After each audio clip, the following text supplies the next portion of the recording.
Hey, welcome to today's podcast. We have something really special for you today. I'm going to break down one of the core problems that was populating in our private community. So, one of our students actually asked a question, which was along the lines of, what do you do with those difficult prospects? Those prospects that jump on the call and you try to ask them discovery questions, but they don't actually they don't actually give you any answers. They're a little bit difficult. So, in this episode, I've just taken the audio of that and I've just gifted it to you guys just to break it down step by step exactly what I would do. So it's kind of geared towards speaking to my person, but just imagine you're my person and the content is actually really good. So I talk about something called a disarming prime and how we can get them to open up. So I hope you love today.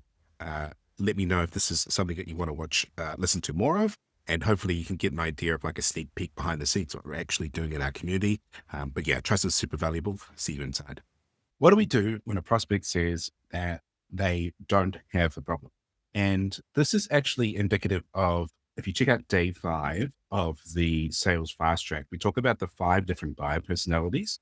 And essentially what we're dealing with here when a prospect says, I don't have a problem, is we're dealing with prospects that are usually A-type personalities. So what that means is they're the warrior archetype and the 4 buyer personalities that I talk about in the 5th day. They are the kind of prospects who are goal orientated.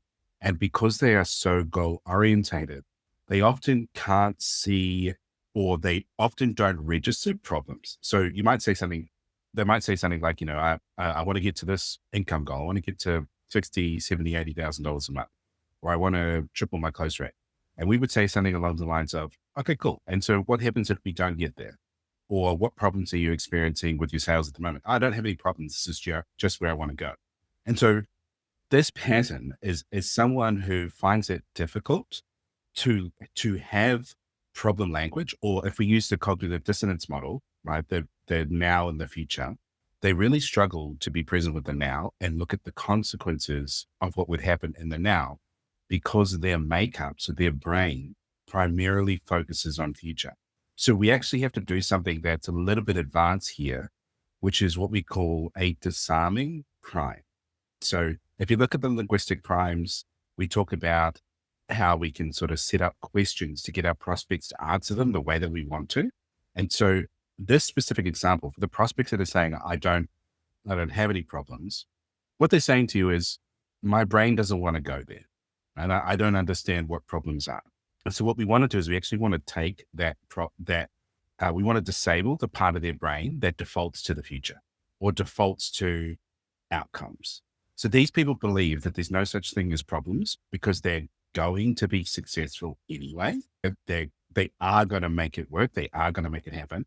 So they don't register problems. They just tell themselves that I'm going to get there anyway. I just need to know the steps. I just need to know the outcome. Tell me exactly what you can do for me. They do still, however, have a problem underneath the surface. It's just difficult to get there because of that default thinking that they have. So one of the things that we can do, or one of the things that we need to do, is we need to prime our question of what challenges are you having at the moment with something that we call a disarming prime. So a disarming prime is just like all the other primes where we do softeners, or we pre-handle direct questions, or like personal questions where we say, hey, look, this might feel like a strange question, but it's important that I ask so I can figure out exactly how to help you. And so you might have seen that on the playbook, but basically there's 3 parts to this. So the first part is, what are we trying to disarm? The second part is, the first part is a mismatch. So this again is explained in the playbook, but a mismatch is typically when you're dealing with these prospects or other versions of these prospects, we have this little disagree filter inside of us, where if I tell you, hey, that's a red sports car over there, internally we go, I don't know, let me check for myself. And that disagreement filter is stronger or weaker in the different personality types, right? These A-type personalities have a very strong kind of, let me see what I think, rather than I'm going to take your word for it. And so with these types of personalities, we need to pre-handle that in our question, which is what we call a mismatch. So a mismatch, again, in the playbook, but a mismatch is, this might not be the case. I'm happy to be wrong here. Look, I'm probably off base. It's a deliberate disagreement at the start of our question Because what they will do, instead of us saying, this is the case for you, if we say this is not the case for you, they will disagree with what we said. Or they'll run their mismatch filter on what we said. So if we say this is not the case for you, they'll start thinking this might be the case for me. And this, I know this sounds incredibly simple and almost silly, but when you start noticing these prospects, when you get these prospects where they have these really strong mismatch filters and they'll say to you, hey, I was driving a yellow sports car. And you repeat back to them, so you're saying that you were driving a yellow sports car? And I said, no, not quite. I mean, I was in the seat in the driver's area and my foot was on the accelerator and it was the color that looks like yellow.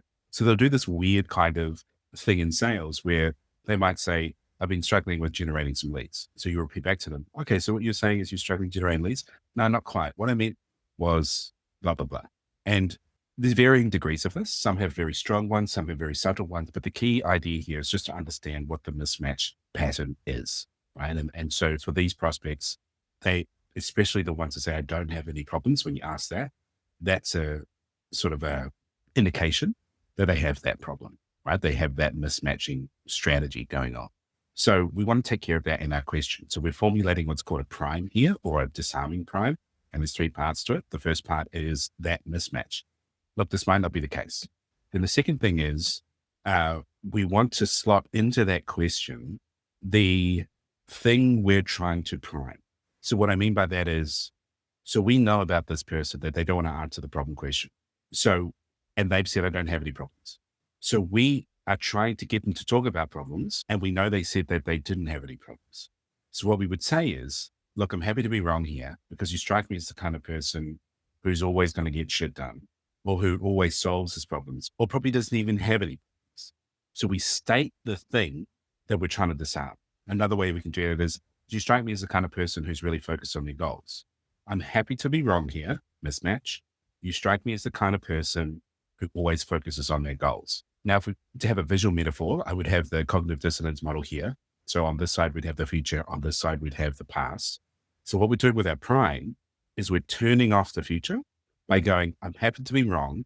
You strike me as the kind of person who always focuses on outcomes. Then the third part of our prime is the but, right? So the but is for the subconscious, for the conscious mind, it negates everything that we said so that we can slide the rest of the question in. And so we would say, I'm happy to be wrong. You strike me as the kind of person who always focuses on goals, and then we ask our question, what happens if you don't do this? Or what have some of your challenges been on the lead up to this? Or what are some of the areas that you're struggling with regarding insert outcome? One thing that I might add just before that is we give a reason why. So if I'm being like really deliberate with my prime here, I'm happy to be wrong here, Caleb. I've noticed that you're the kind of person who really focuses on their goals, or I've noticed that you're the kind of person that would never let this happen.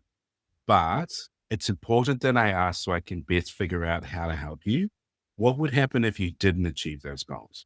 What would some of your problems be? What have some of your struggles or problems potentially be?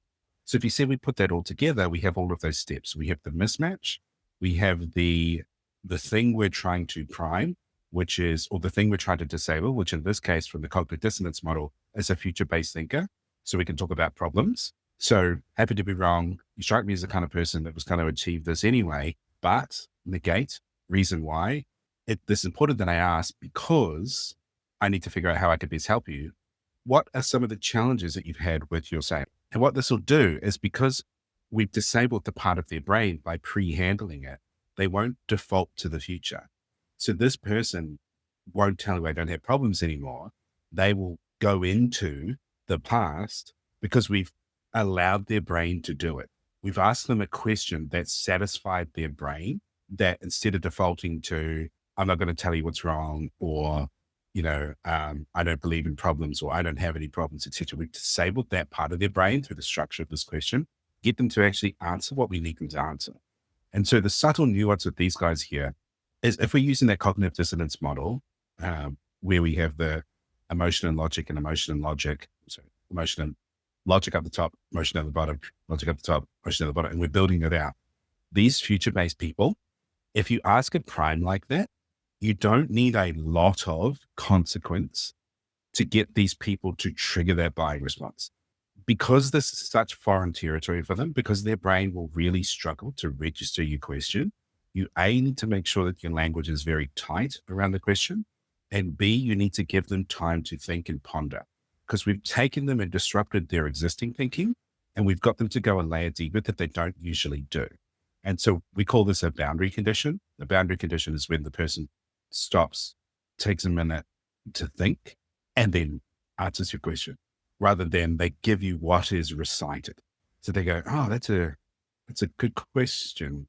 You'll notice a pause. You'll notice them stop and look up to start thinking.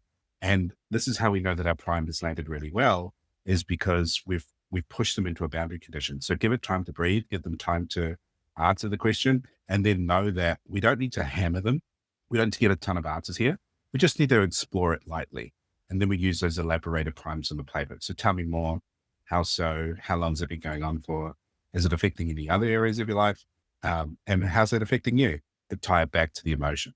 So let me know if you have any questions about that. I trust that it's valuable. It's a rather advanced topic. And I believe that there are some resources, especially day 5 talks about this. In the sales challenge, the 30-day sales challenge, I believe I talk about a pattern called the mismatch. I can't remember which day it is, but if you check out the sales challenge, you should be able to see it. Then the last thing you said is something about it felt like talking to a brick wall. Yeah. So like, I'm a big fan of letting people talk to us in the way that is comfortable to them. So for whatever reason, I mean, you're a stranger, I'm a stranger, they might not want to jump on camera. And there's little things that you can do at the start if you really want them on camera. So it's like, hey, I can't quite see you there. Is my camera working? So you can do something like that. It's a little bit put on, and then you kind of force them to turn the camera on that way, or you can just roll with it. I've made plenty of sales without having to look at the person.